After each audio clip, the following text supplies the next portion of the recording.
Hey, VC.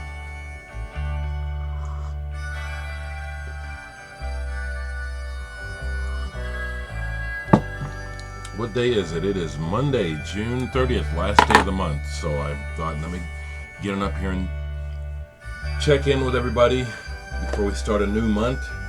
I want to do a review, and then I got a few 45s, and then I need to kind of announce my next plan regarding my own music. First off, Simon Torsel got a hold of me and let me know that they got U.S. orders as a result of my review of Mount Buzu by Laren Histad. That's great, folks. You know, I'm happy to be able to help spread the word about music and projects that I like. Several weeks ago, my friends from Chicago Acoustic Underground and the band Goodbye Home, Greg Jackson Combs, sent me a CD copy of Goodbye Home's latest album, Electric Cowboy Lullabies. And I waited to do a review after listening to it a few times so that I could think about what I wanted to say. Goodbye Home is a Chicago band, and the sound, that's what's playing. It's that American sound, you know. And if you guys watch me, you know that what I'm interested in is I like things that are different. This is really well done. These are friends of mine. Greg Jackson Combs, Jeff Brown, and the folks up in Chicago. And so I have to always be real honest that this is, you know, again, the style of what they're doing is, you know, it's not compelling to me, but what it's like is like spending time with friends when I listen to this. It's really well done. I'm thinking people that like stuff like Ryan Adams and Whiskey Town and all that American sound, you know. This is really well done. Let me go to the next track.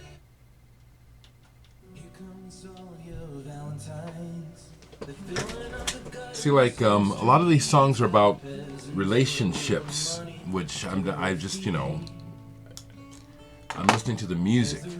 The music is well done, but again, it's pretty standard sounding to me, and so that's why it's like I can't get excited about this, you know. Personally, I'm excited for my friends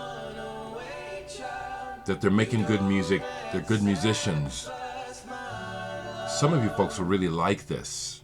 Some of you folks, this is what you're looking for. I'll leave the link below the video for Cowdog Records. I'm associated with these people in that I work with Kleeman in Chicago with these guys. When Kleeman comes from Denmark, we work together in Chicago with the Chicago Acoustic Underground, Michael teaching his people. And so there is a personal connection, and I'm very happy to announce that that's what it is. But Goodbye Home, folks. Some of you guys, this is what you like, okay? Since I was last here, I have been formulating more solidly my next record and how to make it happen. So I hope to get it done this week, shooting the video and getting my proposal up on Indiegogo. I'd like to make, at this point I'm looking at it as a Sonospheres 3. I'd like to do another full-length album. Seems like what I'm struggling with is the formulation of the record. I definitely want to keep making the records to satisfy myself, but I'm also listening to the people that like me. And so I'm thinking this album will be more on the ambient side, but I don't think I want it to be totally ambient. I'm thinking about an ambient side and a beat side, or I've been listening to things and weaving them together. But anyway, I hope by the end of the week I'll have my Indiegogo campaign together so I can see if I can raise money for the next record, because I can't do it now. I can't do it now. With that in mind, I want to thank some people. I want to go ahead and shout you out. Thorsten, thank you. James Drummond, and oh man, there's a Rob Meisch, and there's a couple folks who have literally bought everything that I've made that available, and I appreciate it, folks, because you know, I do. And I just heard from Thorsten, who really, man, that's great that, you know, you really like this music. You're not just, you know, being nice to me. I'll take that. If anyone wants to just try to help me stay online, support me and send me money. But the most important thing is hearing how the music touches people, how much they really like it. I do also like when people share with me that the videos I make are helpful to them, like they're helpful to me, the way I talk. So I have records still available. Sonospheres, no, I got one copy of mine. But Flyover, nice, Kleeman, Flyover CDs. Someone just bought a digital sex CD. I've got those for sale. I'll leave my links to my sites. You can check the stuff out there, but yeah. I'm trying to do this for real with my music. Yesterday I went down to Hip Stop Records, and because Jesse called and said he'd gotten in a box of 45s, and he said he wouldn't be charging much for them, and I really like 45s. I don't have money to spend, but I went ahead and just dropped a couple of bucks, and I got some 45s. I'm interested in all parts of music, so I picked these up. Morning Shepherd Blues, Ray Barretto on the Tico label. And the B-side is Theme from the Victors.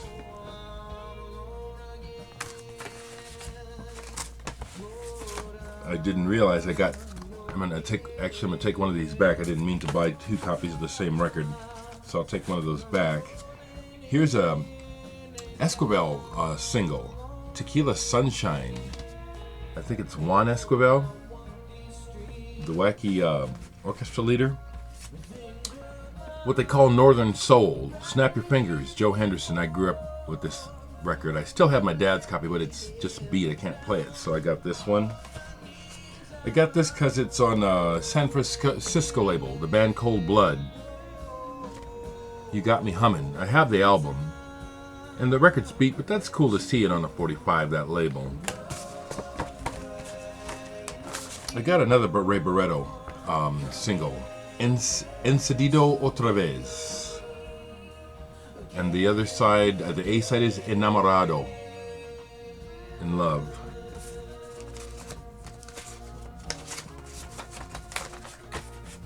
Maynard Ferguson, theme from Naked City. I really liked that TV show when I was a kid, Naked City. I got this Sergio Mendes single, Olympia. I need to look it up and see if my friend Carol Rogers is in the band, if she's on this single. That's why I got it, thinking my friend is on the record. A favorite from my childhood, Jimmy Jones, Good Timin'. I like that label too. They all were in these old jockey sleeves, like pretty cool. DOA, Blood Rock. I've got the album, and this was the second major rock concert I ever saw in my life. In my life was seeing Blood Rock. They were very good, kind of scary. Meditation, Charlie Bird, some jazz on single. O Barquinho, Charlie Bird. And this one was interesting. I thought I was getting something. Miles Davis, All Blues. I put it on at home, and it's an anomaly. It's something like the Four Freshmen or the Four Lads. It's not Miles Davis. This would have been neat, but I'm keeping it anyway. And I also got a Cannonball Adderley single, Lily. So those are just, again, wanting to add something to my collection. Just listened to Crazy World of Arthur Brown yesterday all the way through. This is a classic album. It's wonderful, excellent.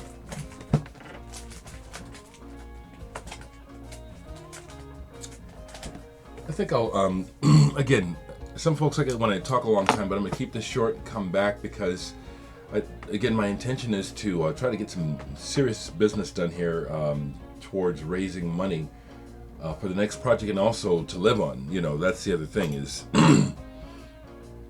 man, it's like I'm just not a hustler and I'm not, man, you know, I won't lament it.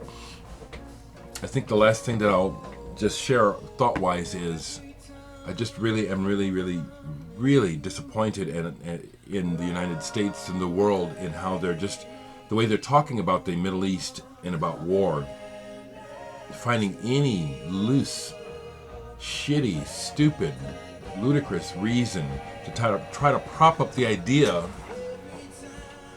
that somehow there's a purpose for this war. I'm blunt with friends, and I'll say it here. I'm at the point where, you know, you just can't sell war to me anymore. I know it's part of our nature. I know that. But still, I also know, because of my own struggle, that we have a higher nature and we can do better than that. So to just say, oh, that's just the way it is and just accept it, fuck that, you know. I think that, you know, again, just so many people are just way too complacent and brain dead, it seems like. You know, it's like this ramping up of war in Iraq and all this Middle East mess is irresponsible, unconscionable. It's not for the people. It's not for a good purpose. It's wrong. I try to avoid using that word, but I'm just saying war is wrong, and that no solutions will come from it. And people that try to persuade you to go along with it, that somehow someone's going to benefit from this war, is just lying to you. And I think that people are I think we're fools to just go along with it. I don't know what to do about it, but except to say this much, that I don't approve, and that the idea that the military, the government, trying to frame the war in a way to make it acceptable or to paint a good guy, bad guy, it's all bullshit. It's all lies. I see right through it. You know, these people are not even worth cutting my grass in my backyard. These people are horrid. They're horrible excuses of humans, you know. Just waging war for material gain, killing and maiming and chopping up people, the kids, you know. That's what really gets me, is the hypocrisy. You know, how, you know, we always use humans as pawns and as human shields. Think about the Iraqi people. Think about the children. Well, you're over there killing the children. Those children are children. You're killing them. That's not right. It's not right. I think the reason why I say anything is if there was, it's like someone on Facebook said, okay, so are you ready to do something? Let's go. And I said, I'd like to do something, yeah. But demonstrating is not the thing to do. That is a waste of time. Getting out and doing public demonstrations is not the answer. It seems to me that one possible answer is economic, and yet that's why nothing happens, is because we're all hamstringed. It's like they got us by the short hairs. It's like in order to keep living, we have to feed the economic system, and since that has to keep going, which is what has given these people this totalitarian power, you can't disrupt the flow of their power because it directly impacts lives, and yet people's lives, especially those that are below the line of what's being observed, in other words, people that are dirt poor, homeless, not white, I mean, I'll even include myself, we're already feeling it big time, you know. It's like scrabbling, you know, to eat and pay our bills. It's just not right. It's just not right. That's why I say it, you know, and then and it just seems like it's really impossible to get enough people to wake up enough to not play the political game, you know. If you could just, it's like people just go back on hold and just vote rather than say, hey guy, do something besides just get paid. All right, I went on longer than I thought I would, because again, I'll be honest, I think if I had money and maybe didn't have much of a conscience, I wouldn't give a shit, because I'd be too busy distracting myself and having fun. I think that's, anybody feeling that a little bit? Am I poking anybody? I hope so, man. You know, we're all in this together, aren't we?